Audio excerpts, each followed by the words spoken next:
Et maintenant qu'on a vu les clés pour aller chercher un peu de gratitude, même quand on est un peu ronchon, un peu aigri, un peu fatigué, on peut y arriver. Donc maintenant, concrètement, comment on va écrire ça sur notre feuille, sur notre cahier, sur notre carnet?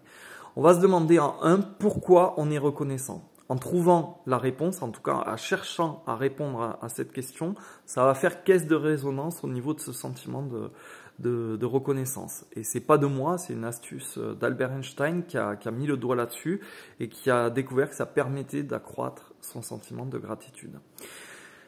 Concrètement, tu peux écrire « Je m'estime vraiment chanceux d'avoir mes enfants en bonne santé » et on va répondre « Parce que… » Parce que sans eux, ma vie n'aurait plus aucun sens.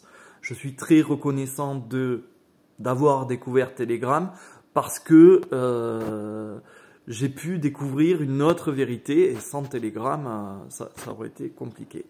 Tu alternes avec du fond du cœur, merci pour parce que et tu réponds. Tu peux faire j'apprécie sincèrement tel ou tel truc parce que et tu réponds encore. La réponse au pourquoi fonctionne finalement avec la privation ou la raison sincère. Si tu as une bonne raison, tu vois, qui ne soit pas forcément de la privation, mais la privation ça marche pas mal. Quand tu imagines ce que la réalité pourrait être sans ce motif de gratitude, tu as une bonne raison de répondre au pourquoi.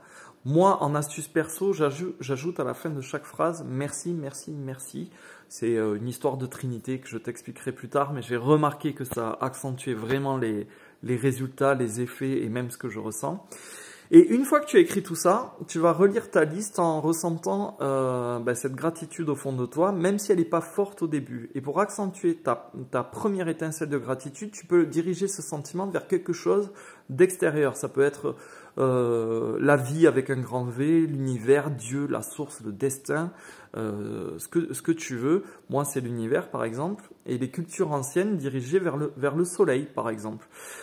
L'idée, c'est tout bête, c'est qu'en orientant ta gratitude vers quelque chose de supérieur, elle passe de diffuse à concentré. Ça permet de ressentir davantage. Tu le diriges vers un objet, vers une intelligence supérieure. Et cette bonté au-dessus de toi, cette bonne étoile, si tu préfères, ça te permet de sortir du rôle de l'aigri qui tient tout pour acquis. Ça va t'extraire de la matière et te repositionner dans un discours, un ensemble avec l'univers.